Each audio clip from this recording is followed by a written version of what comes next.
Hi guys, welcome back after being away for a little while with this final follow-up video for the Linx 8 tablet.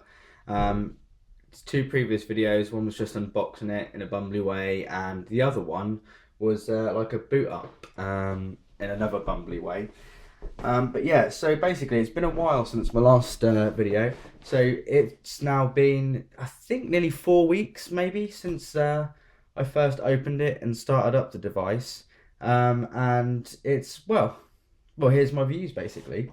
So let's start off with the hardware. So everything about it has been just about right. So the screen size, 8 inch, has been absolutely spot on. I've actually started to prefer this over the 10-inch Windows tablet that I've got at the moment, the Surface RT. I've just found it more practical for casual kind of reading, articles, Twitter, all of that kind of smaller stuff. And also, it's become a little bit of a Hearthstone machine. At that size, it's quite nice to casually sit and play it on a sofa, where before I used to play Hearthstone at the PC all the time. So it's become a bit more of a casual game for me now, not one that I'm actually going to sit down and focus on so much. I don't know if that's good or bad for kind of like future Hearthstone careers. But yeah, so yeah, but otherwise, yeah, the size of it has been absolutely spot on. But there's one thing I need to get off my chest at straight away, and that's the screen. The screen quality is great for the price of this device, but the problem that I've had is fingerprints. There doesn't seem to be any kind of care or detail into making sure that this device doesn't fingerprint at all, which, to be fair, in all honesty, for the price of the device, doesn't really matter too much because you can just wipe it occasionally. But I've got to admit, after a couple of minutes of actually using it, it is the biggest fingerprint magnet in the world. It's honestly, I've not ever used a device that gets quite so smeary. It could be me, could not just wash my hands enough, but I'm fairly certain I do. So, yeah, it just gets ridiculously smeary, to be fair. But yeah, so that's that. In terms of kind of things like buttons and stuff like that, yep, nice and tactile. They work. Can't really say much about that. Speaker placement at the bottom. So we've got the two stereo speakers at the back on the rear of the Linx here. Now they gave me a little bit of a gripe if I'm going to play some. Not that I use this as a music device in the long term, but when I did try it with Spotify, if I laid it down flat, then it muffled itself. It wasn't great. So maybe it would have been better if it had been some kind of like channeled part so that the sound could carry out of the tablet. Maybe I'm not entirely sure if that would have worked, but hey, oh yeah. So I was a bit disappointed with the speaker placement. To be fair, cameras. So you got your front facing camera and your rear facing camera. The front facing camera, basically, is. Oh, hang on. Let me just get this ready. Front facing camera is absolutely fine for a device like this. Um, it's the rear facing camera that is an absolute joke. But again, you kind of expect it from a device like this. So if I go into the apps here and go into the camera, now you can't see this because I've got a glary screen. Sorry, you can see my face constantly in here. But yeah, basically you can't see this because it's got like a glary screen and whatnot. But yeah, if I just switch, well, it would help if I actually switch to the rear camera. Now, if I just take a image of that there, the 2 megapixel camera is pretty terrible to be fair. It's not going to be ever going to be amazing, but it's not something that you could use to actually take a photo. It's really it is for a choppy video call. That's pretty much what the camera is for this device. The front facing camera though, in the grand scheme of things, how smartphone cameras and things are, is actually pretty good. I couldn't really fault it for what it is. But yeah, the rear left definitely needs to be something to be desired. But then again, how many people use their camera for photographs, I guess. So yeah, so what have I been using the tablet for? Well, I guess as I've said, Hearthstone has been the main thing that I've been playing on the tablet. It runs really nice and smoothly. I have put Steam on there. Tried to run some stuff like Call of Duty, Left 4 Dead on it. Maybe if I tinkered with the settings, I would have got some kind of play with it from there. But it wasn't a practical solution. One thing I did get on here was Halo, the original Halo, which I think I said I was going to do. that works. Yeah, that works really well. I'll get a separate little miniature clip of that up and working on there. But no, that does run. Yeah, so yes, and also like well, arcade games from like Steam and stuff, they've run absolutely fine and stuff like that. So yeah, so in terms of games, I've been pretty happy with it so far.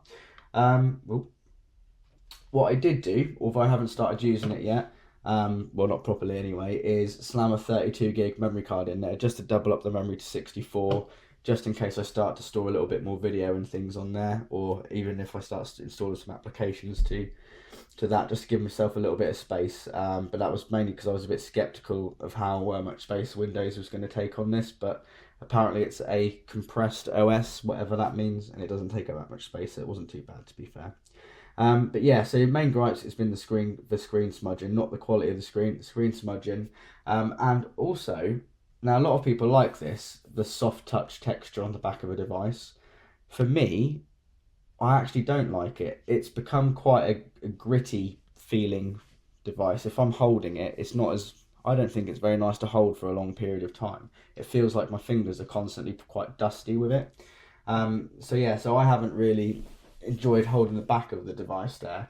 Although the thickness, the weight, and everything is just about right, really, for what I'd expect from this. To be fair, it's good weight to it, and yeah, it's not very thick. It's a very lightweight device, much more comfortable to use on my Surface anyway.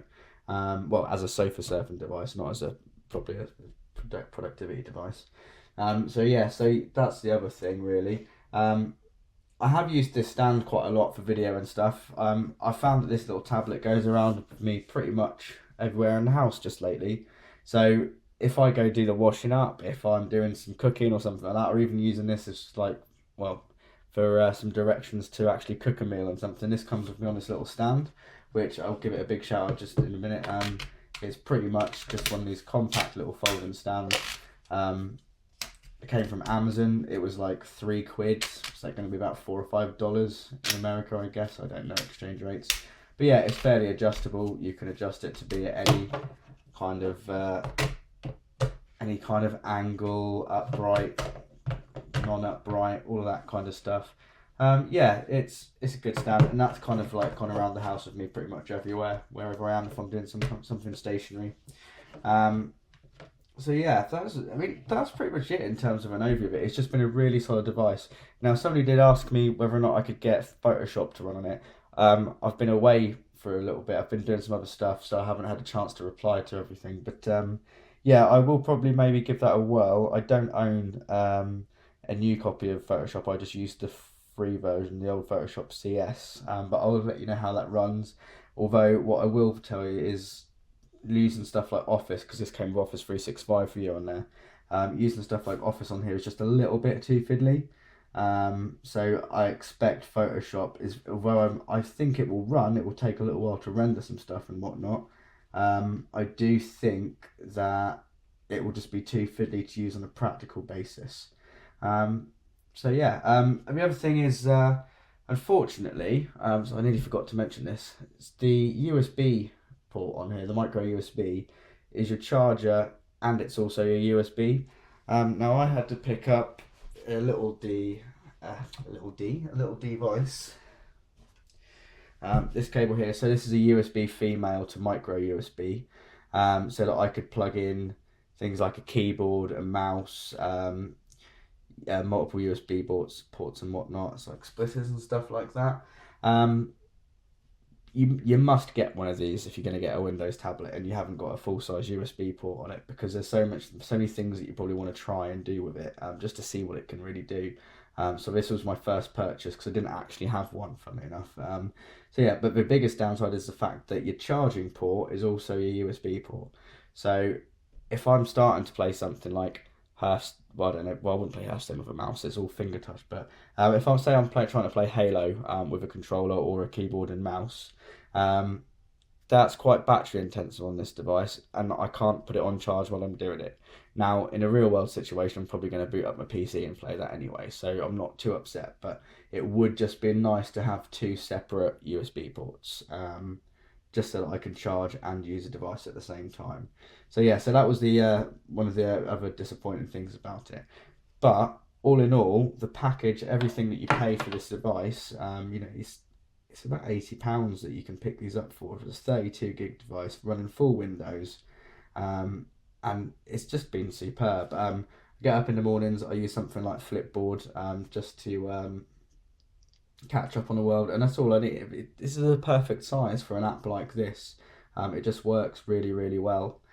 So yeah, it's become a little bit of a part of my daily routine, which I didn't expect it to, because I just thought I was going to get this and not really use it too much. I thought I was going to maybe do a bit of a review on it or something like that, have a fiddle and a play, but it was going to be a little bit of a gadget to play with on the side. But now actually it's become a bit of a daily driver. So well done to Linx for making a device that actually is really cheap but really functional. I can get all the stuff I pretty much want on it. Yeah, it's been absolutely superb. So yeah, so that's been pretty good.